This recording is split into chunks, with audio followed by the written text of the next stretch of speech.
Hello students, welcome back to our YouTube channel ईथ एक्सेलर classes. तो आज हम लोग देखेंगे जो हमारा सीरीज 1 2023 का एग्जाम हुआ था उसके ट्रिग्नोमेट्री के क्वेश्चन। सबसे पहले मैं ये बता देता हूँ कि ट्रिग्नोमेट्री क्वेश्चन हमारे जो पेपर में आए थे प्योरली जो ट्रिग्नोमेट्री के थे वो 10 क्वेश्चन थे। वैसे ट्रिग्नोमेट्री ज्योमेट्री में भी यूज हुई थी वहां पे। और दूसरी बात, ये क्वेश्चन इतने आसान थे कि तुम मैक्सिमम क्वेश्चन जो है वो 30 सेकंड में कर सकते थे। तो देखते हैं यहाँ पे पहला क्वेश्चन आज का। पहला क्वेश्चन हमारा क्या कहता है कि तीन स्टेटमेंट हमें दी हुई है। पहली स्टेटमेंट हमें दी हुई है cos रेस्ट पर 4 थीटा माइनस sin रेस्ट पर 4 थीटा। तो cos raised to power 4 theta minus sin raised पर 4 थीटा को अगर मैं ओपन करूं तो इसको मैं लिख सकता हूं sin square theta plus cos square theta into में cos स्क्वायर थीटा माइनस में sin स्क्वायर थीटा। ठीक है जी। अब ये वैल्यू मेरी 1 होती है और इसको मैं लिख सकता हूं cos 2 थीटा। और cos 2 थीटा का जो मेरा फॉर्मूला होता है वो होता है 1 minus tan square theta divide bye 1 plus tan square theta. But यहाँ पे उसने मुझे जो फॉर्मूला दिया हुआ है वो मेरा sin 2 थीटा का, तो मतलब कि पहली स्टेटमेंट मेरी हो जाएगी यहाँ पे गलत। दूसरी स्टेटमेंट को अगर मैं चेक करूं तो हमें पता है 1 plus cot square theta is equal to cosecant square theta होता है। ठीक है जी। तो cosecant square theta minus cot square theta is equal to 1। अब यहां पे cosecant theta plus cot theta, cosecant theta minus cot theta is equal to हो गया 1। तो यहां पे मैं cosecant theta plus cot theta को जो है वो लिख सकता हूं 1 divide by cosecant theta minus cot theta. तो यहां पे जो मेरा दूसरा स्टेटमेंट है वो ट्रू हो जाता है। और अगर मैं थर्ड स्टेटमेंट की बात करूं तो ये जो मेरी वैल्यू है अभी मैंने यहां पे चेक करा ना इसको, तो ये बन जाता है हमारा ये cos 2 थीटा। तो मतलब कि थर्ड स्टेटमेंट भी मेरी ट्रू है। तो यहां पे आंसर मेरा क्या आ जाएगा 2 एंड 3 ओनली। नेक्स्ट क्वेश्चन देखते हैं। नेक्स्ट क्वेश्चन में उसने हमें दिया हुआ if sin theta is equal to 12 by 13, sin theta is equal to 12 by 13। और हमसे पूछा हुआ है tan प्लस सीकेंट थीटा का स्क्वायर। बेसिकली हमसे पूछा हुआ है tan theta plus secant theta divide by cosecant theta minus cot theta इस पूरे का होल स्क्वायर। ठीक है जी। ये वैल्यू हमसे पूछी हुई है, या तो मैं डायरेक्ट यहां पे वैल्यू पुट कर सकता हूं। ठीक है ना। वो कैसे? ये मुझे दिया हुआ है परपेंडिकुलर और ये मुझे दिया हुआ है हाइपोटेन्यूज। तो यहां पे पाइथागोरस लगा के मैं b की वैल्यू निकाल सकता हूं, क्या 5। तो वैल्यू पुट करते हैं। tan थीटा मेरा क्या होता है p बाय b, तो ये मेरा आ जाएगा 12 बाय 5। सीकेंट थीटा मेरा क्या होता है b by h, sorry h by b, तो ये मेरा हो जाएगा 13 बाय 5। ये वैल्यू होती है मेरी p बाय b और ये वैल्यू मेरी होती है h बाय b। तो मैं इनकी वैल्यू पुट कर दूंगा। अब कोसिकेंट थीटा मेरा क्या होता है h बाय p, तो h की वैल्यू 13 है, p की वैल्यू 12 है। सिमिलरली कोट थीटा मेरा होता है b बाय p, तो यहाँ पे ये वो हमारे पास बन रहा है और इस पूरे का होल स्क्वायर। तो देखते हैं क्या बन रहा है। ये ऊपर हमारे पास बन रहा है 25/5 और नीचे मेरे पास बन रहा है 8/12।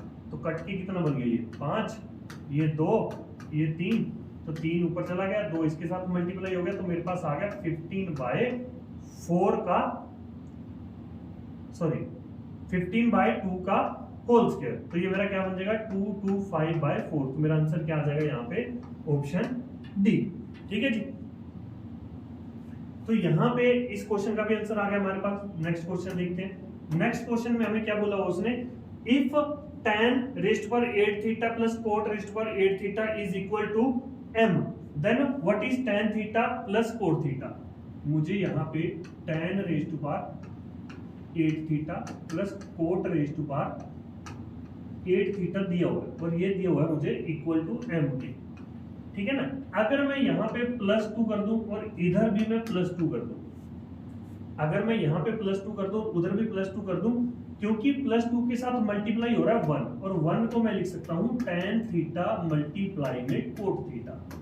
ठीक है। इनकी पावर मैं 4 भी लिख सकता हूं, क्योंकि tan थीटा जो मेरा है वो क्या होता है, tan थीटा मेरा 1/cot थीटा cot थीटा होता है ना। तो इन दोनों का प्रोडक्ट हमेशा 1 बनता है। ठीक है ना। इन दोनों का प्रोडक्ट हमेशा क्या बनता है 1 बनता है। तो बेसिकली जो मेरा ये यहाँ पे फॉर्मूला है, अब ये इसको मैं क्या लिख सकता हूँ, tan raise to power 4 theta plus cot raise to power 4 theta is equal to under root m plus 2। यहाँ पे जो स्केयर था मैंने उसका अंडर रूट कर दिया। मैं फर्दर इसमें 2 ऐड कर दूंगा दोनों साइड, तो मेरे पास अब ये बन जाएगा tan square theta plus cot square theta का whole square is equal to m plus 2 plus 2। तो यहाँ पे मेरे पास बनेगा tan square theta plus cot square theta is equal to under root m plus 2 और प्लस में 2। फर्दर मैं यहाँ पे दोनों साइड 2 ऐड कर दूंगा, तो जब मैं फर्दर 2 ऐड करूंगा तो मेरे पास ये बन जाएगा tan theta plus cot theta का whole square is equal to m plus 2 plus 2 then plus 2। तो यहाँ पे tan theta plus cot theta की वैल्यू मेरे पास क्या बन जाएगी, होल अंडर रूट देन फिर अंडर रूट और एक और अंडर रूट, तो m प्लस 2 और प्लस 2। तो 3 बार मेरे पास यहाँ पे प्लस 2 हो रहा है, तो आंसर मेरा क्या आ जाएगा यहाँ पे, ऑप्शन सी। ठीक है जी, अगला क्वेश्चन देखते हैं। नेक्स्ट क्वेश्चन हमसे पूछा हुआ है what is the minimum value of 6 minus 4 sine theta. ठीक है, 6 minus 4 sine theta, minimum value पूछिए मेरे से 6 माइनस 4 साइन थीटा।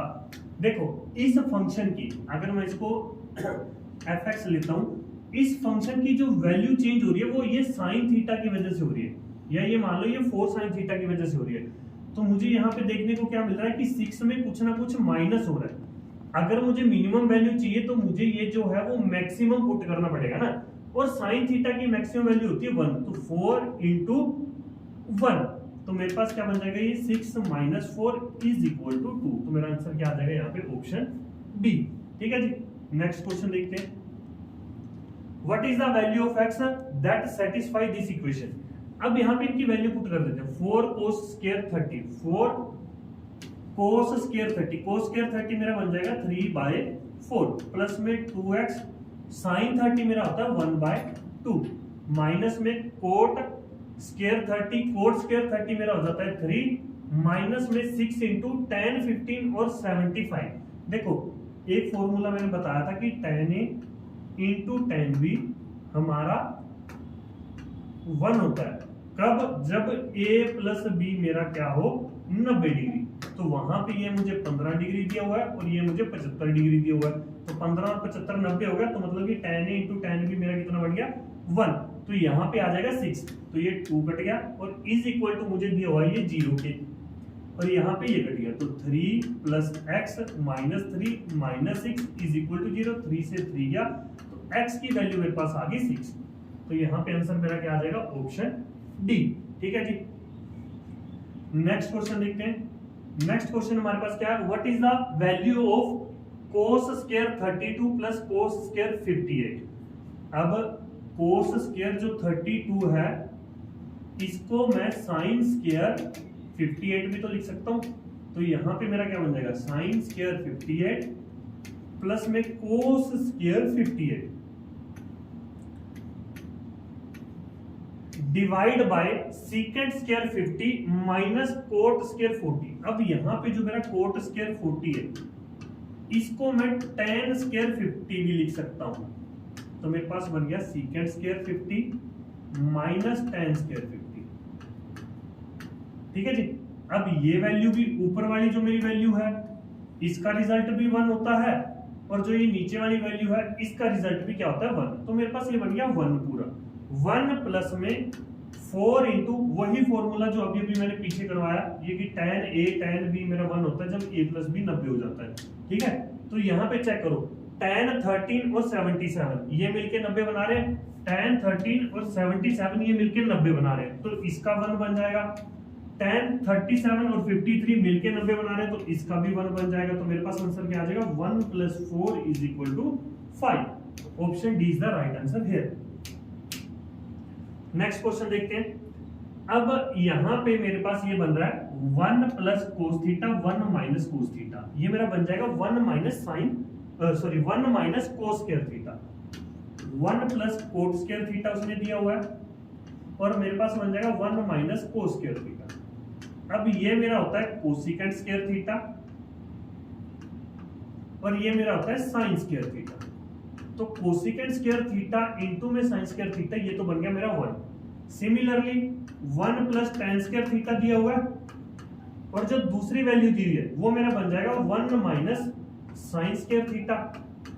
तो यहां पे ये मेरा बनता है सीकेंट स्क्वायर थीटा मल्टीप्लाई में कोस स्क्वायर थीटा। तो ये भी मेरा क्या बन जाएगा यहाँ पे 1। तो मेरे पास आ जाएगा 1 माइनस 1 इज इक्वल टू 0। तो आंसर मेरा क्या आ गया यहाँ पे ऑप्शन बी। बहुत ही आसान क्वेश्चन है, इससे आसान क्वेश्चन ट्रिग्नोमेट्री में बहुत पूछ नहीं सकता। ठीक है जी। और ये डिट्टो एक ही क्वेश्चन हमने क्लास में भी किया हुआ है। ठीक है जी। नेक्स्ट क्वेश्चन देखते हैं। नेक्स्ट क्वेश्चन में उसने क्या बोला, if 2 cos square theta, 2 cos square theta को मैं 1 minus sin square theta put कर देता हूं